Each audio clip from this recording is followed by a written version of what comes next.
Elderly man was abandoned at nursing home by his 9 children, but a stranger changed his fate. Harold Thompson cried alone while listening to his children's footsteps fading down the nursing home corridor. 78 years of life, 9 children raised, and there he was, left like an old piece of furniture nobody wanted at home anymore. That's when he heard the promise everyone made when leaving. They would visit every weekend, they would call every day. But he knew. He recognized that tone of voice, that hurry to leave. They were the same voices that had been changing for months when he called, always busy, always with something more important to do. "Do you need anything?" A young voice interrupted his crying. Harold quickly wiped his face, embarrassed. He turned and saw a young man with a bucket and a floor cloth in his hand. He must have been in his early 20s, dark hair, slightly messy, wearing a simple t-shirt. "No, son, I'm just getting used to the place." The young man didn't move. He stood there as if he knew those tears meant much more than a simple moment of adjustment. "My name is Ryan," said the young man, putting the bucket down. "I work here cleaning the hallways, but if you need anything, you can call me." Harold just nodded. He didn't trust his own voice at that moment. Ryan went back to work, but something about that brief encounter remained suspended in the air, a silent connection between 2 strangers. The following days were the longest of Harold's life. He woke up early, as he always had during his life as a businessman. But now there was no company to run, no meetings to conduct, no problems to solve. Just that small room with a bed, a closet, and a worn armchair near the window. Meals were served in the communal dining room. Harold always sat at the same corner table, watching the other residents. Some chatted animatedly, others seemed lost in their own worlds. He didn't fit into any of the groups. It was on the 5th day that Ryan appeared again. He was finishing cleaning the hallway when he stopped at the room door. "Good afternoon, Mr. Thompson. Is everything all right?" "Come in, young man." "I was just looking at the street." Ryan entered, dried his hands on his uniform, and sat respectfully on the edge of the bed. "Did your children come to visit?" The question hit Harold like a rock in his stomach. He shook his head. "They must be busy. You know how it is, right? Everyone has their own life." "I know," Ryan replied, but his tone made it clear he didn't believe that excuse. "How many children do you have?" 9, 4 boys, 5 girls. "Wow, a big family." Harold corrected, his voice choked. It was a big family. Ryan didn't ask anything else that day. He just stayed there for a few minutes, talking about his work, about the city, about simple things that made Harold forget for a moment where he was. When the young man left, Harold realized he had smiled, a small smile, but genuine, the first time in weeks. Ryan's visits became routine. Every day after finishing his cleaning shift, the young man would appear. Sometimes he brought a checkers game he borrowed from the recreation room. Other times they just talked. It was during one of these conversations that Harold began telling his story, how he had started from scratch, working in mechanical shops until he could open his own automotive parts company, how he met Margaret, his late wife, at a 4th of July dance, how the children were born one after another, filling the house with noise and life. "You must have been a very present father," Ryan commented, moving a piece on the board. "I tried to be. I worked a lot, but whenever I could, I was with them. I helped each one get started in life. Richard, my oldest son, wanted to open a dealership. I gave him the startup money. Jennifer wanted to go to medical school. I paid for all 6 years. And so it was with everyone." "And are they grateful?" Harold took a while to answer. He looked at the board, at the black and white pieces, and something in the simplicity of that game seemed to mirror his life. Calculated moves, strategies, and in the end, someone always lost. "I thought they were," he finally said. The director of the nursing home, Mrs. Dorothy, was a woman of about 50, her graying hair always tied in a tight bun. She stopped Ryan in the hallway one afternoon. "I need to talk to you," she said, serious. In her office, Ryan stood while she sat behind the desk full of papers. "I've noticed you're spending a lot of time with Mr. Harold." "I only keep him company after my shift, Mrs. Dorothy. It doesn't interfere with my work." "It's not that. It's that you need to understand that here people come and go. Family members decide to move them, things happen. You can't form too many attachments. I've seen this happen before, and it always ends in heartache." Ryan pressed his lips together. He wanted to say he couldn't simply ignore that man's pain, that there was something about Harold that touched him in a different way. But he just nodded and left.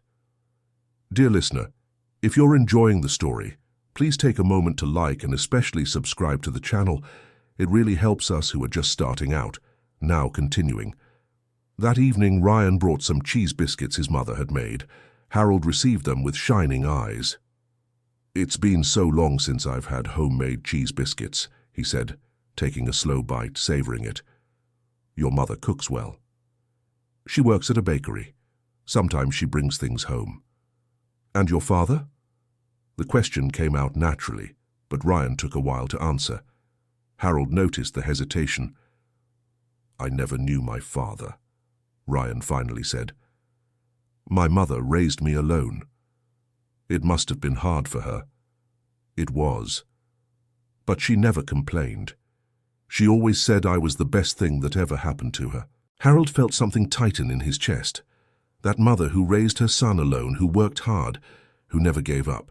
So different from his 9 children, who had everything and abandoned their father at the first difficulty.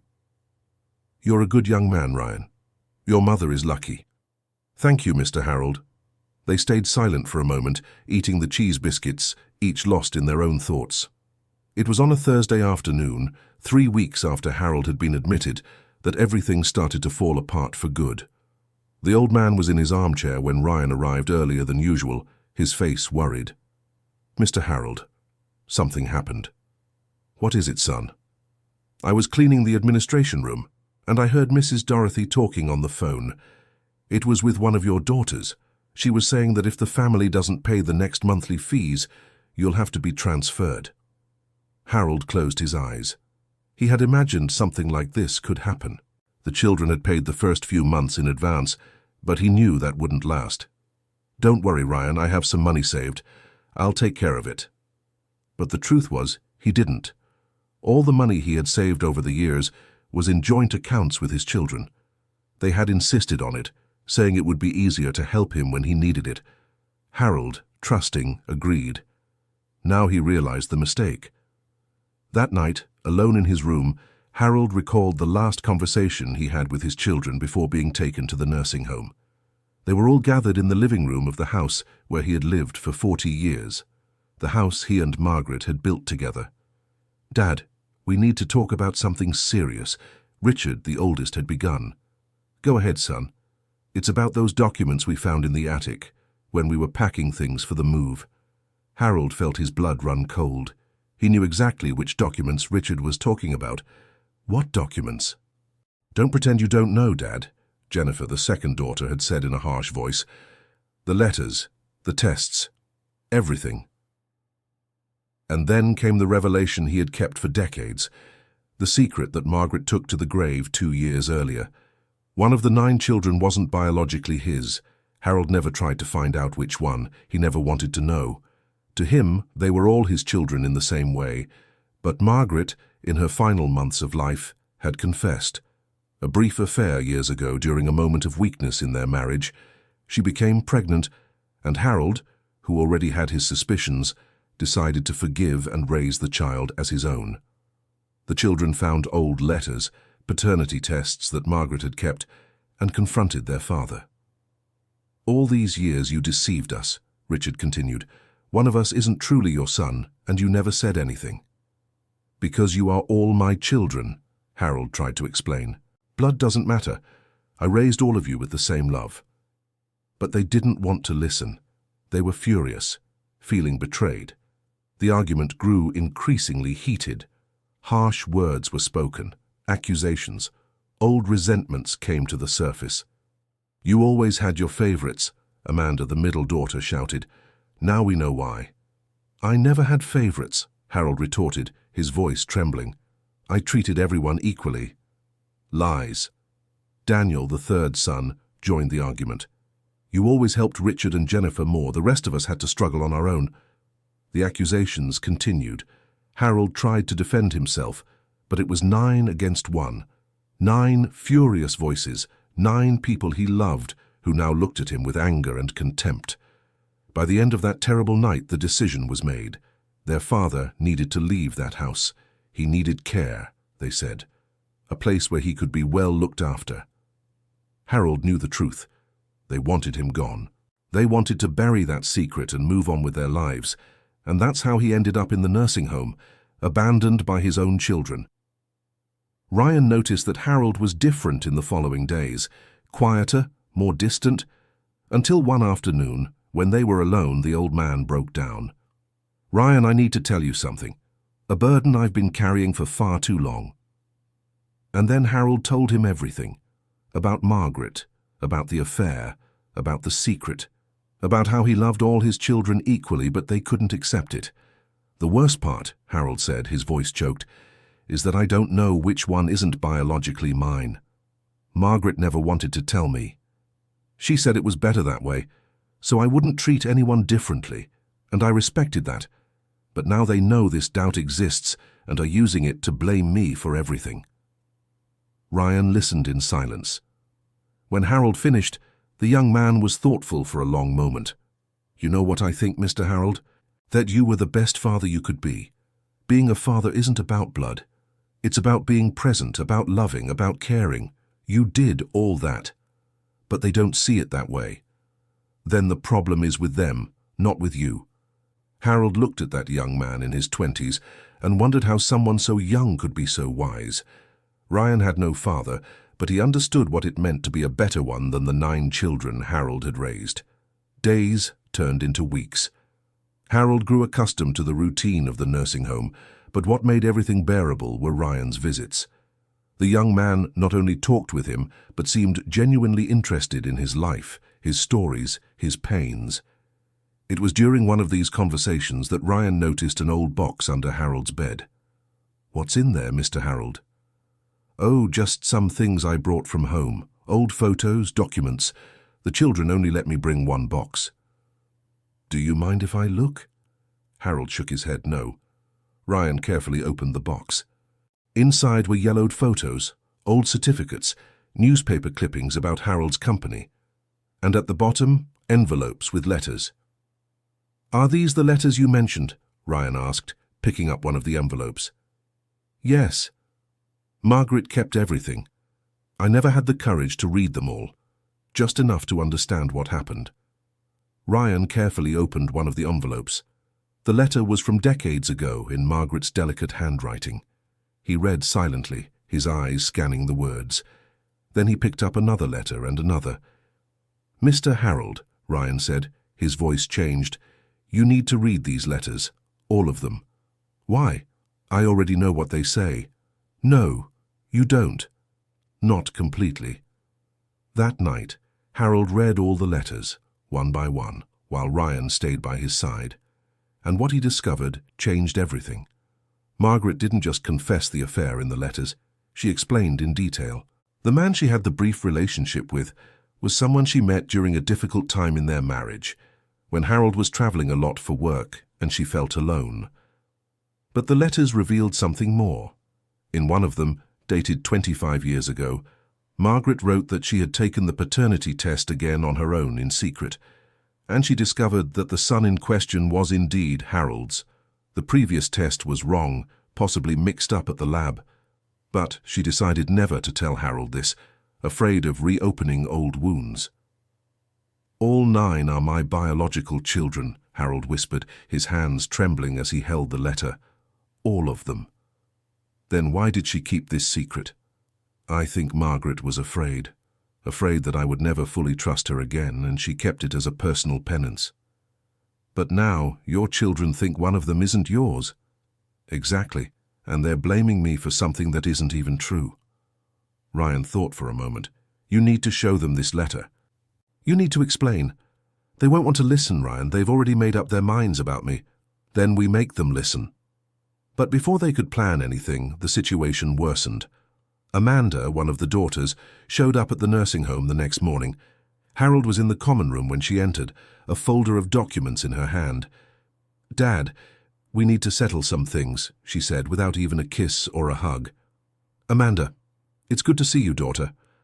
I don't have much time. I brought some papers for you to sign." "What papers?" "They're about the house. We decided to sell it.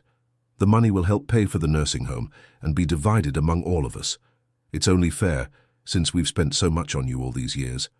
Harold felt as if he'd been punched in the stomach. Sell the house, but it's our house, the house where you grew up, where your mother...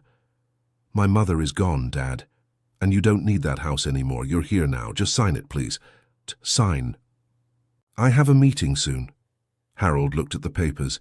His eyesight wasn't as good anymore. The letters seemed to dance on the page. I need to read it carefully. Let me get my glasses. You don't need to read it all. I'll explain. It's just the sale deed. Everything's normal. That's when Ryan appeared, pretending he was just cleaning the room. Excuse me, he said politely. Amanda looked at him irritably. We're busy here. Sorry, but it's my job. I can clean the other side while you talk. Amanda rolled her eyes but didn't argue. Harold mentally thanked Ryan for his presence, even though the young man was on the other side of the room. So, Dad, are you going to sign or not? Amanda, daughter, can we talk about this later, calmly? Maybe call your brothers and... No need, the decision is already made. Everyone agreed. You just need to sign. Harold picked up the pen with trembling hands. He was about to sign when Ryan dropped the water bucket, making a loud noise. Sorry, he shouted, running to clean it up. The distraction was enough. Harold took the opportunity to put the pen away. Amanda, I need to go to the bathroom. I'm having prostate problems, you know. We'll talk later. Dad. But Harold was already getting up, walking slowly toward the hallway. Ryan followed him discreetly. In the room, Harold handed the papers to Ryan. Can you read this for me? My eyesight is poor and I don't trust what she said. Ryan read every line. The more he read, the more serious his expression became. Mr. Thompson, this isn't just about selling the house. There's a clause saying you renounce any rights to the family properties. It references other properties too. What other properties? I don't know, but there's something strange here. And look at this. Ryan pointed to a section. There's a field where you authorize the use of old power of attorneys. Did you give power of attorney to your children? I did, a few years ago. Margaret was sick and I needed help with some things. But they were simple powers of attorney, for signing hospital documents, making payments. Are those powers of attorney still valid? I don't know. I never thought about it. Dear listener, if you're enjoying the story, please take a moment to like and especially subscribe to the channel. It really helps us who are just starting out. Now continuing. Ryan was restless. Something in those documents didn't make sense. He knew little about laws, but he could recognize when something was wrong. Mr. Thompson, do you mind if I show this to someone who understands? Who? I have a friend who works at a law firm. He can take a quick look. No obligation. Harold hesitated. He didn't want to cause more trouble, but something in Ryan's concerned look made him agree. All right, but I don't want you getting into trouble because of me. You're not trouble, Mr. Thompson. You're family. The word hung in the air, family. Harold felt his eyes well up. This young man he'd barely known for a month was calling him family, while his own children treated him like a burden. Ryan took the documents to his friend Kevin, who worked as an assistant at a small law firm. Kevin analyzed everything during his lunch break.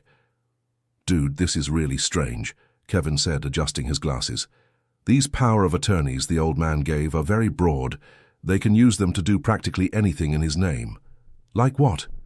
Sell properties, manage accounts, take out loans, everything. And look here, he pointed to a paper. There's a record here of a land sale 6 months ago. It was done using your friend's power of attorney. But he didn't know about it. Well, he should have. Any sale has to be with the owner's knowledge, even with power of attorney. So they might be stealing from him. It's not exactly theft if they have legal power of attorney. But it's at least unethical. And if he's not in full possession of his mental faculties, it could be challenged. He's perfectly lucid, Kevin. More lucid than many young people. Then why is he in a nursing home? It was a good question.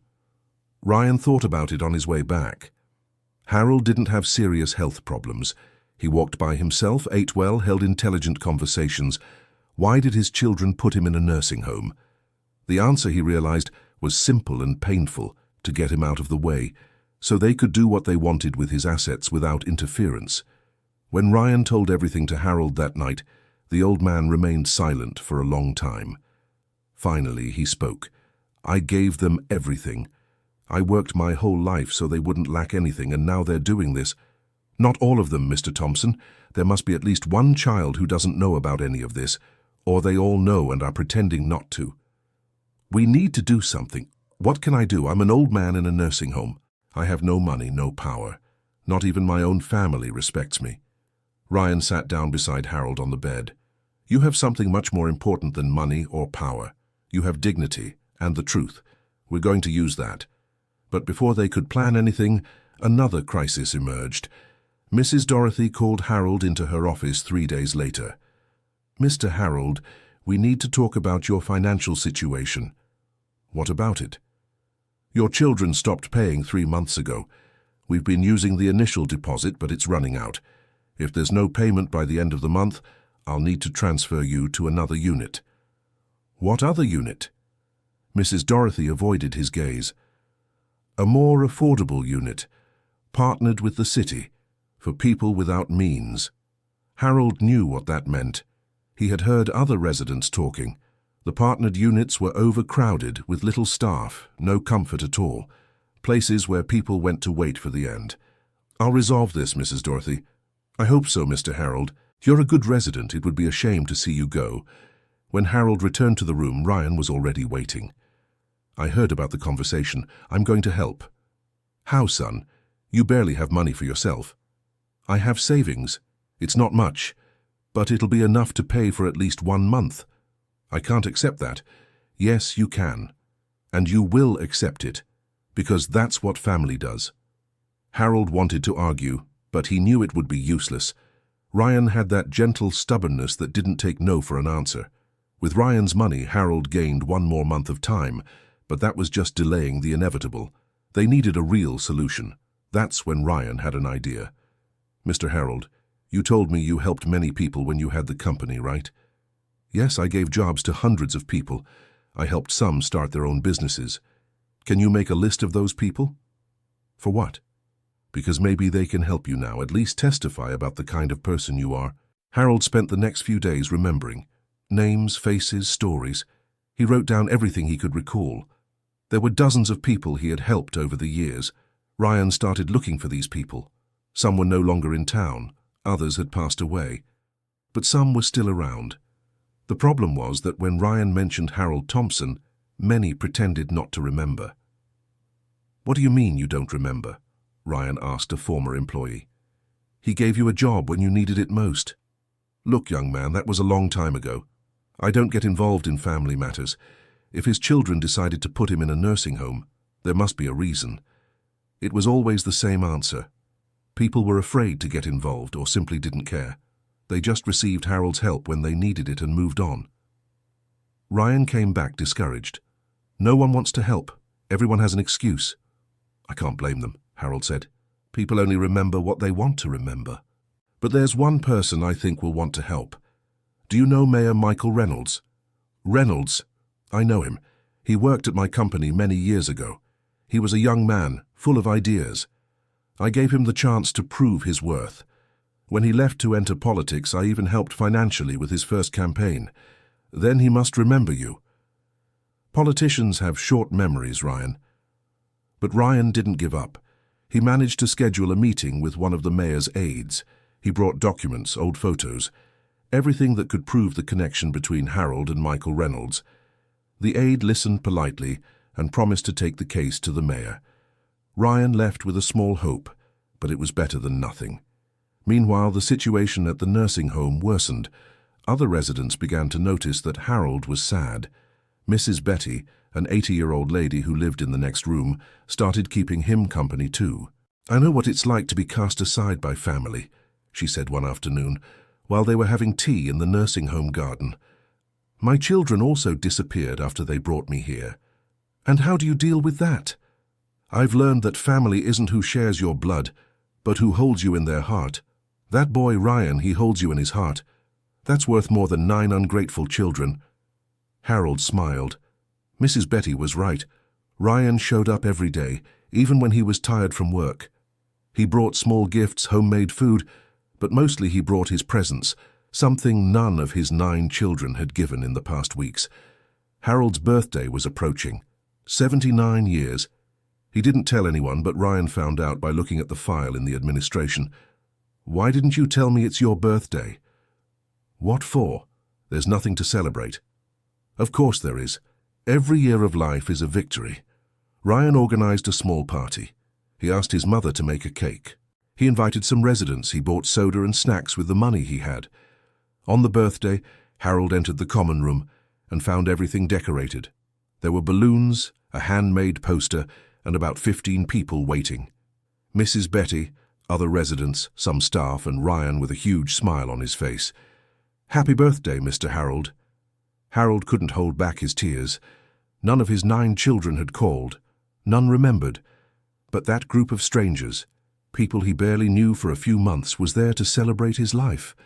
When they cut the cake, Ryan put his hand on Harold's shoulder. "Make a wish." Harold closed his eyes. He could ask for his children to come back. He could ask to recover what he lost. But what he wished for was different. He wished for strength to move forward, to not let bitterness consume his heart. And he wished he could somehow repay all the kindness Ryan was showing. After the party, when everyone had left and only Harold and Ryan remained in the room, the old man held the young man's hand. "Thank you, son. This meant a lot to me." "You don't have to thank me." "Yes, I do. You reminded me that there is still kindness in the world, that there are still people who care." "You know," Ryan said, looking down, "you remind me of the father I wish I had. My mother always told me stories about how good it would have been if I had a present father, someone to teach me things, to talk to be there. And you remind me of the son I always dreamed of having, someone who would love me for who I am, not for what I can give." The two remained silent for a moment, a deep understanding passing between them. They weren't blood family, but they were becoming a family of choice. It was after that birthday that Ryan finally managed a direct meeting with the mayor. Michael Reynolds agreed to see him, more out of curiosity than for any other reason. "So you're the young man who's been insisting about Harold Thompson," the mayor said, sitting behind his large desk. "Yes, Mr. Mayor, I work at the nursing home where he is, and I came to ask for your help." "Harold," the mayor became thoughtful. "I haven't heard that name in years. How is he?" "Not well, sir. His children abandoned him there and aren't paying. He's going to be transferred to a horrible place if no one helps." The children abandoned him, but Harold had a large family. 9 children, and they all turned their backs on him. The mayor shook his head. "It's sad. Harold was one of the best people I knew. When I was young and worked for him, I had nothing. I was starting out full of debts. He not only gave me a job but taught me about business, about dignity, about how to treat people. When I decided to go into politics, he was one of the first to believe in me." "So can you help him?" The mayor sighed. "Look, Ryan, I'd love to help. But politics is complicated. If I give special treatment to Harold, they'll accuse me of favoritism, and if his children want him to stay where he is, I can't interfere." Even knowing they're possibly stealing from him, Ryan told everything he had discovered. The properties sold, the powers of attorney, the suspicious documents. The mayor listened with growing attention. "If what you're saying is true, this is a matter for the courts. But Mr. Harold can't afford a lawyer, and he's running out of time." The mayor was thoughtful for a long moment. "Let me see what I can do. I'm not promising anything, but I'll check on his situation." It wasn't much, but it was something. Ryan left with a small hope. But things were about to get worse before they got better. The following week, Harold's children showed up at the nursing home. All 9 of them. It was the first time they were there together since the day they left their father. Harold was in the garden when they arrived. His heart leapt. For a moment he allowed himself to believe they were coming to apologize, to say they had made a mistake. "Hi, Dad," Richard said, the oldest. The others stood behind him, forming almost a barrier. "Children, it's good to see you. I thought you had forgotten me." "We need to talk," Amanda said, serious. Ryan was cleaning the nearby windows and managed to hear part of the conversation. "We found out you didn't sign the house papers," Richard began. It's just that I wasn't sure if it was what I wanted to do. It's not about what you want, Dad. The house needs to be sold. We've already found a buyer. But it's our house, your mother's house. Mom is gone, and you don't need that house anymore. You're here now. Because you put me here. Because you need care. Jennifer raised her voice. You can't be alone anymore. I was fine alone. I always managed. Look, Dad, Daniel intervened. We didn't come to argue about that. We brought the papers again. And this time you will sign. And if I don't want to? The 9 exchanged looks. It was Amanda who spoke. Then we'll have to take legal measures, request your guardianship, show that you're no longer in a condition to make decisions. You wouldn't do that. We would, Dad. For your own good. Harold felt his legs weaken. Guardianship. That would mean completely losing control over his life. He would be declared incompetent. Everything would be decided by his children. Ryan couldn't take it. He dropped the cloth and approached. Excuse me, but I was listening, and this is absurd. Who are you? Richard asked, annoyed. I'm a friend of your father, and he is perfectly lucid. Anyone who spends 5 minutes with him sees that. This is none of your business, boy. Yes, it is, because someone needs to care about him, since you clearly don't. How dare you? I dare because it's the truth. Ryan was getting worked up. You abandoned your father here, stopped paying, and now you want to steal what's left from him. Steal? Jennifer took a step forward. Who do you think you are? We are his family. Family doesn't do what you're doing. The argument was getting heated. Other residents began to approach, curious. Mrs. Dorothy appeared, trying to calm things down. Please, let's keep this civil. This is a place of peace. We're leaving, Richard said. But we'll be back, Dad. And next time we'll bring our lawyers. The 9 left, leaving Harold devastated in the garden. Ryan knelt by his side. Sorry, I shouldn't have interfered. No, son, thank you. Someone needed to say that to them. But both knew that things had just gotten much worse. The children now knew about Ryan and would see him as a threat. That night, Harold couldn't sleep. He lay staring at the ceiling, thinking about how his life had come to this point. He had a thriving business, 9 children, a loving wife, and now he was in a nursing home, abandoned, about to lose even the right to decide about his own life. Dear listener, if you're enjoying the story, take a moment to like and especially subscribe to the channel. It really helps us who are just starting out. Now continuing.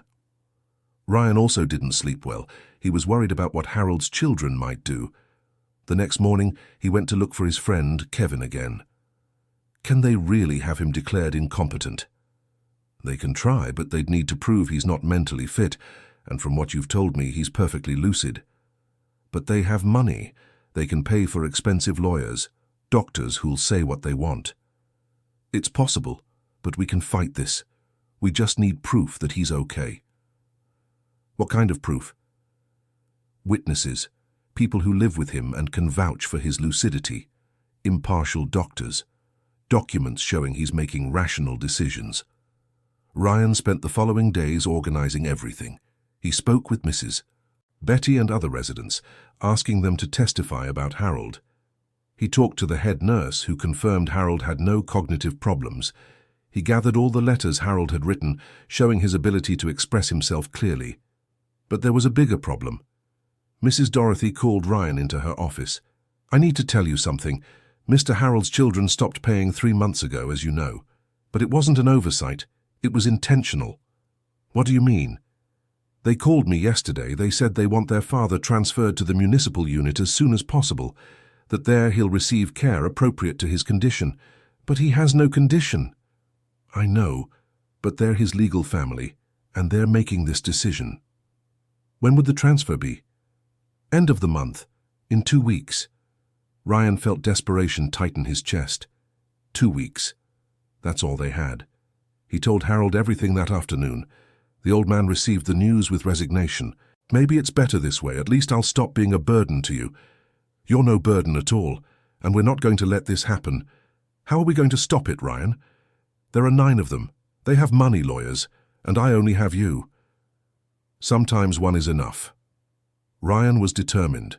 He started looking for all the people Harold had helped, going personally to talk to each one. Most still refused to get involved, but some, moved by the story, agreed to give statements. One of them was important. Stanley Wilson, who had worked with Harold for 20 years and now had his own workshop. "Harold gave me a chance when no one else would," Stanley said. "I had problems with alcohol, was at rock bottom. He hired me, helped me join a support group and stood by me. Today I'm a different person thanks to him." "Can you write that down? Make an official statement?" "I can, and I can do more. I'll talk to other former employees, see if I can gather more people." It was a start. But Ryan knew they needed something stronger, something that would really change the game. The answer came from an unexpected place. Harold's youngest daughter, Emily, showed up at the nursing home one afternoon. She was alone, unlike her siblings, and about 6 months pregnant. "Can I speak with my father?" she asked at the reception, her voice low. Ryan, who was nearby, recognized her from the photos in Harold's room. "You're Emily?" "I am. And you must be Ryan. My brothers talked about you." "I can imagine what they said. Actually, that's why I came. I want to talk with you too." They went to the garden where Harold was sitting reading a newspaper. When he saw Emily, his eyes filled with tears. "Emily, my daughter." "Hi, Dad," she said, hugging him. It was a genuine hug, different from what Harold received from his other children. "I'm sorry. I'm sorry for everything. Daughter, you don't need..." "I do need to. I let them convince me. I let my siblings fill my head with things about you, but I saw yesterday how they treated you, and I don't agree with that." Emily sat down next to her father, holding his hand. Ryan stood at a respectful distance, but listening. "Dad, I need to tell you something. The siblings are planning the interdiction. They've already hired lawyers. They've already paid a doctor to write a report saying you have senile dementia. But I don't. I know, Dad, I know, and that's why I came. Because this is wrong, very wrong. Why are they doing this, Emily? For money. It's always been about money. After Mom passed away and that paternity story came to light, they saw an excuse to take everything you have. They say you don't deserve it because you lied to them all these years. But I never lied. I knew the truth and chose to love everyone equally." "I know, Dad, and Mom told me the truth before she left." Harold froze. "She told you what?" "That there was no child from another man. That test was wrong. She showed me the second test, the one that proved we are all your biological children. She asked me not to tell the others because she was afraid of causing more problems. But I can't stay silent anymore." "Do you have that test?" "Yes, I do. It's kept at home. And there's more. I recorded the last meetings we had, where the siblings talk openly about how they're going to divide your assets, about how they want you away. I have proof of everything." Ryan approached. "Emily, this changes everything. With this evidence, we can stop the interdiction." "I know. That's why I came. But there's a problem." She touched her stomach. "I'm going to have a baby, and my husband is on my sibling's side. If I help you, he might leave me. Daughter, I don't want you to lose your family because of me. Dad, if I stay silent, I'll lose you, and I'll teach my child that it's okay to abandon those we love when it's not convenient for us. I don't want that." Emily was crying now. Harold pulled her into a hug. "You've always been my brave little one." "I'm not brave, Dad. I'm very scared. But doing the right thing is worth it, even when you're scared." Ryan felt a lump in his throat watching that scene. Emily was willing to risk everything to do what was right. It was proof that not all of Harold's children had lost their way. In the following days, Emily brought all the documents, the correct paternity test, the recordings of the meetings, copies of emails between the siblings discussing the plans for their father. It was more than enough evidence. Kevin, Ryan's lawyer friend, was impressed. "With this, we not only prevent the interdiction, but can also sue them for misappropriation. They used powers of attorney improperly." "But Mr. Harold doesn't want to sue his children," Ryan said. "He just wants them to stop trying to control his life." "Even so, this evidence is important. I'll present it to a more experienced lawyer at the firm. This is too big for me to handle alone." And so Harold Thompson's case began to gain attention. The senior lawyer at the firm, Dr. Lawrence Peterson, became interested in the case. He was known for accepting pro bono cases when he saw clear injustice. "Mr. Harold," Dr. Lawrence said in the first meeting, "I'll be direct with you. Your case is solid. We have proof that you are lucid. We have evidence that your children acted in bad faith, and we have your daughter Emily's courage in doing the right thing. But I need you to tell me, what do you want?" "I want them to stop trying to control me. I want to be able to make my own decisions, and I want my house back." "And your children? Do you want to sue them?" Harold took a while to respond. Ryan was by his side, as was Emily. "I don't want revenge. I just want justice, for them to return what they took wrongly, and to leave me alone." "Then that's what we'll do. The process has begun, Doctor." Lawrence filed a motion to block the guardianship and recover the assets that were illegally sold. Harold's children were notified. Their reaction was immediate and furious. Richard called Emily. "How could you do this? Betray your own family?"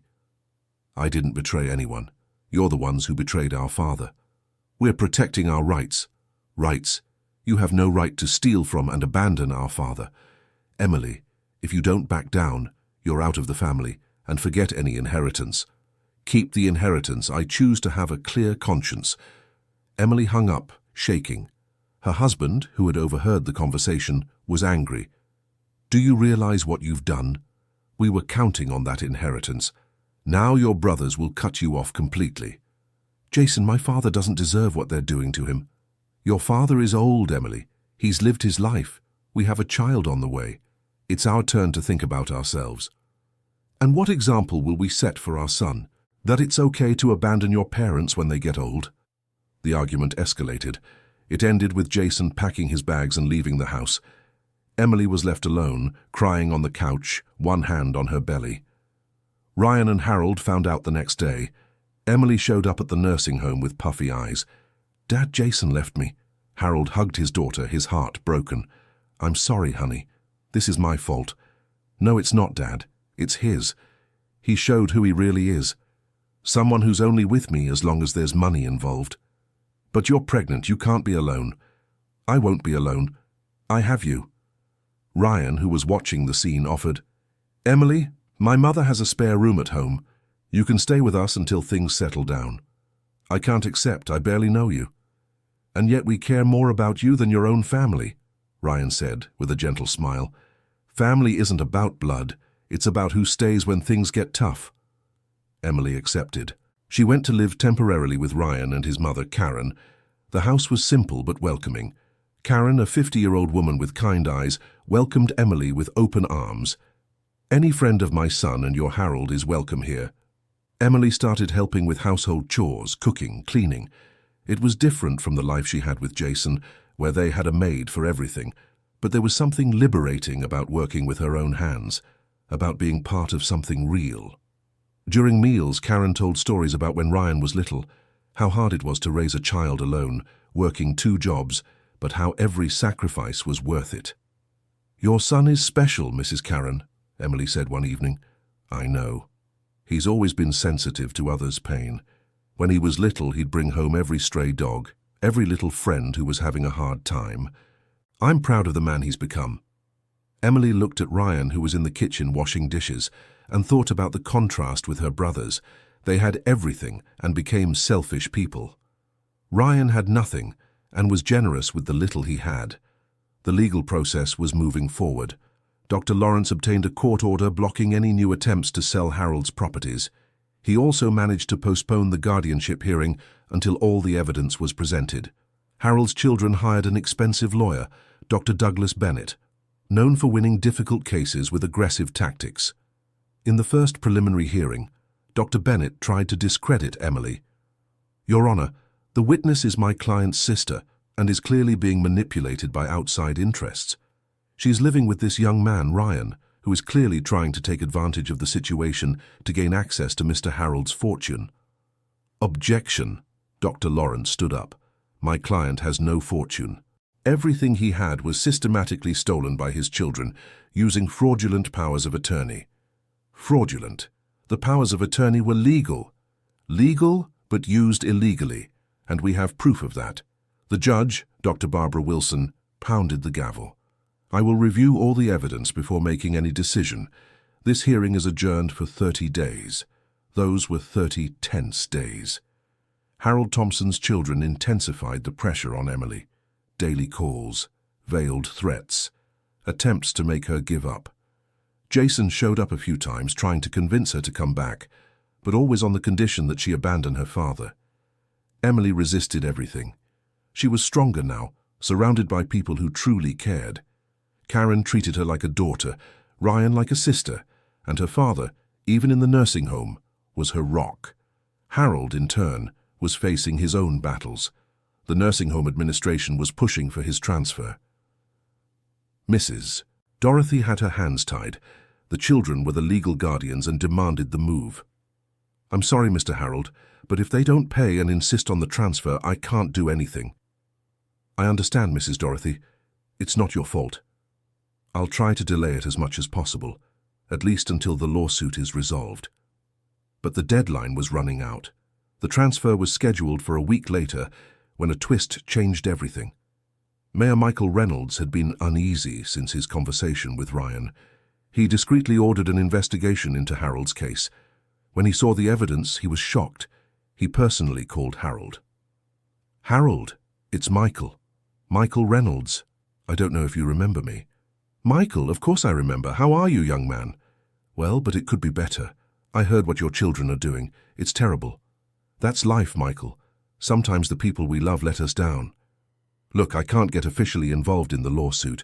That would be interference. But I can do something different. Remember that old city-owned house that was renovated to be a community center for seniors? Yes, I remember. It has a few apartments for housing. They're for seniors who want to live independently, but with support available if needed. It's not a nursing home, it's more like a special community. And I'm offering you an apartment there, at no cost. Harold fell silent, moved. Why would you do this for me? Because you did much more for me when I needed it, and because it's the right thing to do, so do you accept? I accept, and thank you very much, Michael. The transfer to the municipal unit was cancelled. Harold would move to the community center as soon as everything was ready. It was a small but significant victory. Ryan celebrated when he heard. See, Mr. Harold? Things are getting better. They are, son. Thanks to you. It wasn't just me. It was a lot of people. It was Emily, it was Dr. Lawrence, it was the mayor. It was everyone who believed it was worth fighting for. The final hearing for the guardianship arrived. The courtroom was full. On one side, Harold's 8 children with their lawyer. On the other, Harold, Emily, Ryan, Dr. Lawrence, and a line of witnesses. Mr. Douglas began by presenting the report from the doctor he hired. Your Honor, we have here a report from a renowned psychiatrist stating that Mr. Harold Thompson shows clear signs of senile dementia and is not fit to make decisions about his life. Did this doctor examine my client? Dr. Lawrence asked. He did. He had a 1-hour consultation with him. 1 hour, against my client's 78 years of life. Curious how 1 hour was enough for this diagnosis, isn't it? Dr. Lawrence then presented his evidence. Reports from the nursing home doctors attesting to Harold's lucidity, testimonies from residents, letters written by Harold showing clarity of thought, the recordings of the children's meetings planning everything. When the recordings were played, the room fell silent. The voices of Harold Thompson's children echoed, "We need to get him declared incompetent quickly, before anyone finds out what we did with the properties. He's old. He'll believe whatever we tell him. After we have total control, we split everything and forget this whole story." Richard, Jennifer, and the others were pale. They never imagined Emily had recorded everything. Then Emily was called to testify. She walked to the witness stand, hand on her stomach, clearly nervous. "Miss Emily," Douglas Bennett tried to intimidate her, "do you realize you're betraying your own family?" "I'm not betraying anyone. I'm doing the right thing." "You're living in the house of a stranger who clearly has financial interest in your father." "Ryan never asked my father for anything. He only gave love and companionship when we turned our backs. And don't you find it convenient that suddenly this young man appears in your father's life and starts turning him against his own children? My brothers turned against my father by themselves. Nobody needed to do it for them." Emily then told the whole truth, about how the siblings had always been greedy, about how she herself had been part of it until she saw what was really happening, about their mother's letters revealing there was no child from another man. "My mother showed me the correct test before she passed. We are all my father's biological children, but my siblings used that doubt as an excuse to justify abandonment and theft." Douglas Bennett tried to discredit the test, but Lawrence Peterson already had the lab ready to confirm its authenticity. Then it was Harold's turn to speak. He walked to the witness stand slowly but with dignity. His voice was firm when he began. "Your Honor, I raised 9 children. I worked day and night to give them everything I never had. I paid for their education, helped them start businesses, was present whenever I could. I wasn't a perfect father, but I was a present father. When I discovered my wife's affair, I could have abandoned her and the child. But I chose to love, I chose to forgive, I chose to be a father regardless of blood, because to me family was always about love, not DNA.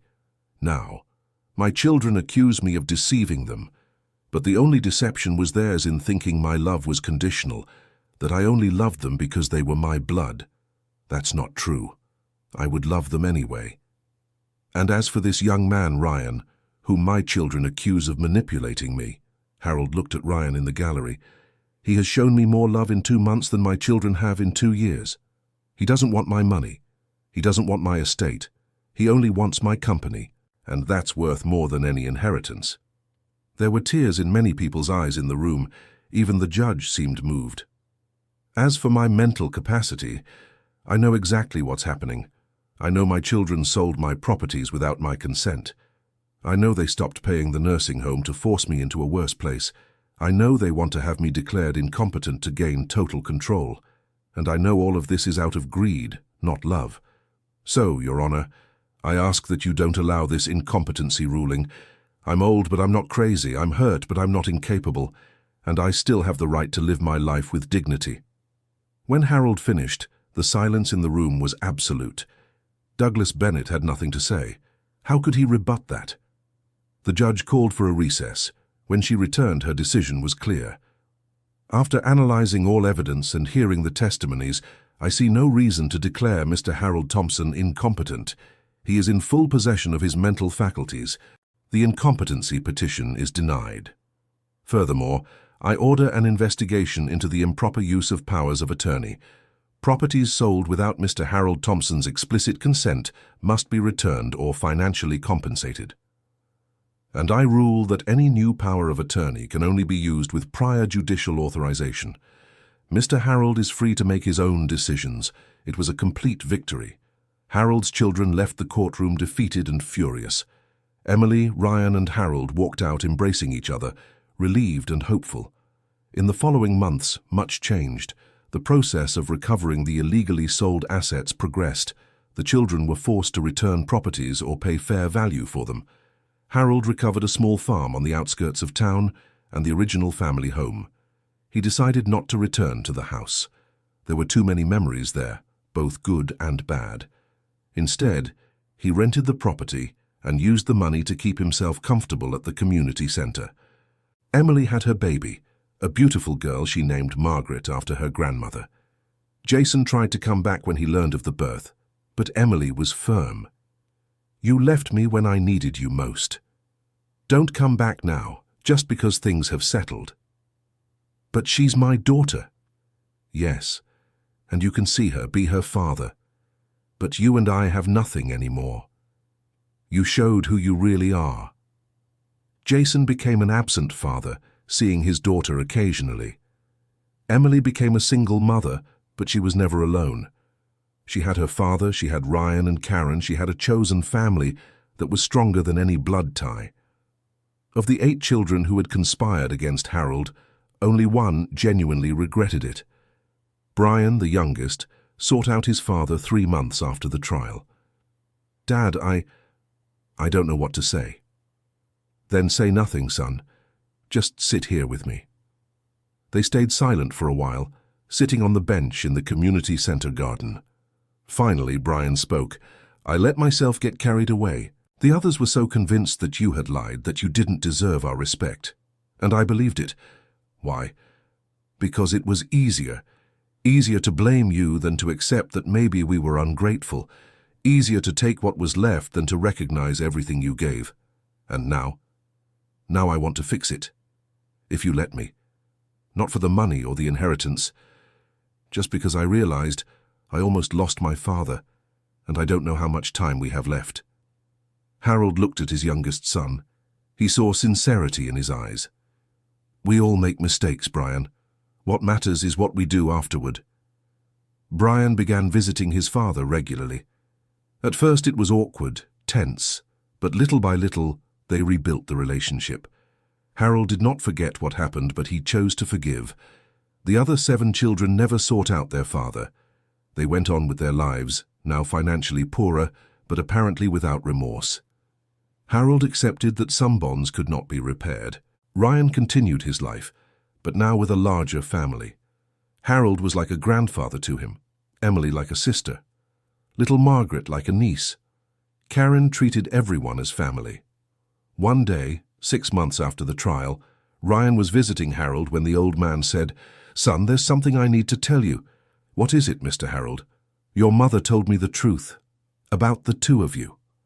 Ryan froze. "What truth?" "About how she was pregnant and alone 25 years ago. About how I helped her anonymously. I paid for the hospital, the medicine, helped with money during the first years." "Why?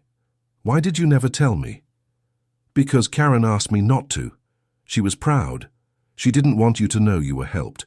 She wanted you to grow up believing she managed everything on her own. But she did. She worked hard." "Yes, she did. But I helped a little. And you know why? Because your mother was a good person. Hard-working, honest. She deserved help, and I was in a position to give it." "So you always knew who I was when we met?" "No, I didn't know. I only found out later when Karen visited me and told me. She was worried about you, about how you were dedicating yourself to me. She wanted to explain to me why. And why were you doing that? Why be so kind to a stranger? Because I saw in you the same thing I saw in your mother. Genuine kindness. And because somehow I felt a connection. I couldn't explain it at the time, but now I know. You reminded me of myself when I was young, someone who cared about others, who saw value in people beyond what they could offer." Ryan was processing everything. Harold had helped his mother. He had been an anonymous guardian angel throughout his childhood, and now, without knowing it, he was repaying the favor. "It's almost like it was fate," Ryan said, laughing nervously. "I don't believe in fate, son. I believe in choices. Your mother chose to work hard. I chose to help.